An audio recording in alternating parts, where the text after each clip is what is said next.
there and welcome to another Dave Does video, and today we're checking out some band Maid and the song is Wonderland, apparently from it says February 14th 2020, so I'm guessing this is a live performance. I know it's a live performance, I'm guessing it's from that particular date. So what have I checked out band Maid wise? I think my most popular band Maid one is Onset, and maybe that's because it's probably the one that I don't know if that's one I was quite critical over. I don't know, I'm really odd when I do band Maid. Sometimes I do like a real critical one, sometimes it's more kind of just chill out. It really depends on vibe, on the feel of the song, etc. But either way, I always like to go into them and see what kind of styles they are. I'm always impressed with their technique, their overall abilities, their songwriting ability. Their song structures are really, really good. Love the solos on the songs. Love Arcane's, is it Arcane or Arcane's drumming, and the sense of humour. They just seem to have great fun on stage. So always looking forward to checking these guys out, ladies out. Sorry, guys, it's an automatic phrase in there, guys, ladies out. But we're going to check out some band Maid on Wonderland. Now, if you like the video, please do subscribe, click the bell icon, like, share, leave the comments down below, get involved with the challenges, the originals, verses, covers, and of course the greatest song ever, details of which are in the description down below. If you would care to support this channel, it is greatly appreciated. We have the Patreon for those that want to do the monthly Patreon. We also have the priority video requests where you can sponsor multiple videos on the channel. We have the Right Side Craft Shop, and of course Bandcamp for the band Nothing Gained, all details of which are in the description down below. This video will be a scored reaction. We score out 4 categories: lyrics, melody, hook, and overall appeal. And it is judged on, or based on, the concept of, if you were to ask 100 people what they thought of the song, how many would go yay versus nay. And that's tried to give it, it's kind of judged on the concept of how many people, if I was to think about people that are more maybe into R&B, some people into death metal, if you were to play this song, how many would give that thumbs up? So generally, if you can get a score of 50 or more, you're doing pretty well. I think average score on the channel tends to be in the mid-60s. Around between 60 and 65 is an average score on the channel. If you're in your early 50s, it means that yeah, you're okay. You're doing okay. You're still okay, but you're not sort of going to set the world on fire as far as generating huge amounts of new followers, etc., in my opinion. But if you're under 50, we've got issues. You're very niche. And if you're in your 70s, which a few bands have managed to get into the 70s in my kind of score, it means you've got a really good overall crossover appeal. Just to help you, because sometimes when I score these videos and I score them in like their 60s and people kind of go, they're 100, they're a 90, they are for yourself, but I'm trying to do it as a general broad spectrum. So it's rather than, I didn't want to give it as my own individual score, because it's subjective. I think if it's me personally, just what I think, then certain bands that I really like will be getting higher scores, but that I don't think. It's weird, I've done some reaction videos where I've really liked the band and I've said all these comments and go, oh, they're one of my favourite bands, I think it's amazing, they're great on stage, I've seen them loads of times live, and then I give them a score of like 62. And you go, hang on, how do you give them a score of 62 when you really love them? Because I like them, but I can see why other people may not, etc. So I try to be quite fair and consistent across my score in that way. It's it has to have some sort of substance to it. It has to have some sort of some way of anchoring it and keeping it in its roots. But anyway, right, let's do some band Maid before I ramble on for the rest of the world. Band Maid on Wonderland, count it in 3, 2, 1, go. I need some lyrics actually. Put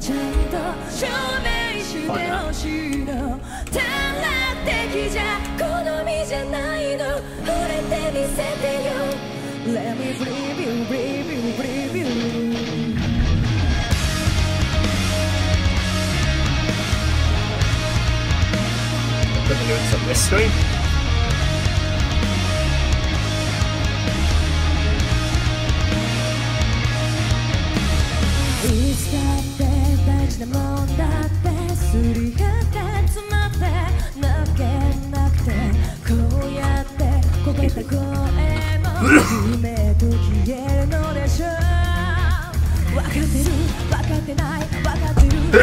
Excuse me.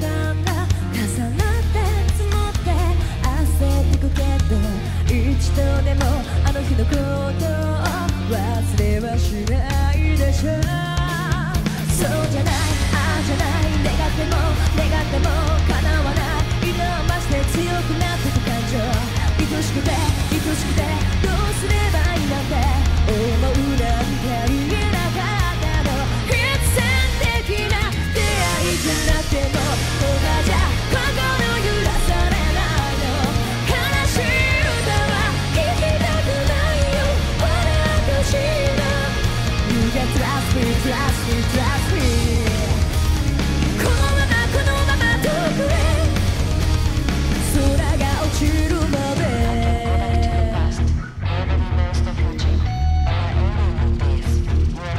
私でる存在のため求める居場所は一つだけ変わり映えのしない景色でキラキラ輝く世界になる酸いも甘いも味わって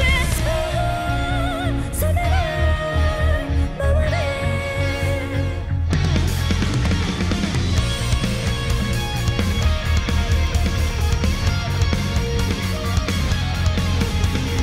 それが必然的な出会いじゃなくても他じゃ心揺らされないの悲しい歌は聴きたくないよ私の You just trust me, trust me, trust me to the Wonderland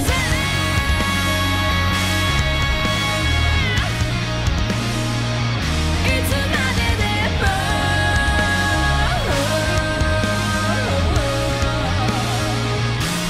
神様どうか聞いてほしいの他に僕は望まないからずっとあなたのそばにいたいよ繋いでたいの For many years, yeah Okay, a bit of Maid and Wonderland. Very nice track. So yeah, I haven't heard that one because I wasn't sure with it being... did quite a lot. I think I must have done about 20 or 30 reaction videos with Maid. So some have probably, I think, been removed over time or some are on the older channel. But yeah, I've definitely done quite a lot. But yeah, hadn't heard that one. So what was my favourite parts of this one? I like... it almost has like a fantasy element to the kind of song structuring. I love the bass groove. The bass had a real kind of solid groove to it. And at points, I liked it when there was just kind of the kind of chord strumming for the guitars. You've got, they're both harmonising. One's playing an octave higher, just to kind of give you that fullness of sound across the guitar. So you've got the bass is kind of like doing this real kind of funky lead bass line. And I like the way the bass was just taking the lead overall. Everything just kind of sat really nice within its pockets. Gave you a kind of nice sort of sit back and get immersed by the overall track. One thing I have noticed when I do Maid reactions is we talk about the guitars, we talk about the drums, we talk about how amazing each one is. We never really talk about Saki's, is it Saki or Saiki's? I think it's Saki's vocals. She kind of just gets not really, I think it's Saki's is her name, but I actually thought she did really well. I really liked her voice. I mean, because I think when you're talking about the band Maid, you talk about all the other technical bits, but actually it's tough. And I mean, I was having a quick look at the set list. 21 songs in a set is quite a lot. If you're thinking about that, so to do that in that performance, continually do that with that many songs, and especially with some of the pitch changes that she has to go through, that's impressive. So yeah, I thought she did a great track, a really nice vocal performance overall on that particular song. I think the melody was the biggest thing that stood out in the song. It's got a nice hook to it. It's always going to be a challenge for the appeal, but I think it's got good crossover appeal for rock fans and non-rock fans. I think your heavier metal fans are going to find it's too soft for them. But hey, you can't please everyone. Lyrically, obviously I've got the English translations up. Some nice lyrics in there. There's a little bit of a wishy-washy lyrics. It's like "Let me believe you." So I don't know if these translations are accurate or not, but this is how the website translated it. There are some things in here which again could leave it a little bit ambiguous. So "Let me believe you," believe you, believe you. These feelings tickling me aren't a bad thing. One flickering moment after another piles up in a heap and then fades away, but I don't think I'll ever forget what happened that day, not even once. So that was kind of cool. There's some bits there that are a bit more specific, some that are a bit ambiguous. So I was fine with lyrics. I like lyrics that kind of grab me and kind of straight away I can relate to. When I'm here, I'm trying to work out what she's singing about. Touch and charm, let me believe you, believe you, believe you. Okay, it's always important. It was worn and clogged and I couldn't cry. Worn and clogged, I couldn't cry. Okay. The voice is spilled like this, it's going to vanish. And because sometimes you'll know what the context of the song is before you go into it, so sometimes you won't. So it's good. I think this is where a lot of times, especially when I do reviews of whole albums, doing the repeated listening, you kind of then get more of an insight into the tracks.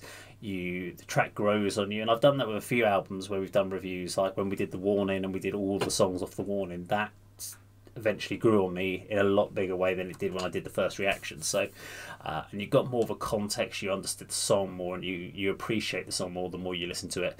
But obviously with a reaction it's a bit more challenging because you're just doing it off of a single listen and you're trying to take everything in and give you your thoughts after effectively 3 minutes of listening to music, which is, you're never going to get the most detailed feedback on that one. But yeah, interesting track. But yeah, that's my overall scoring. It's all up on the screen. Now, if you like the video, please do subscribe, click the like on, like, share, leave the comments down below. And that, of course, is how Dave does it.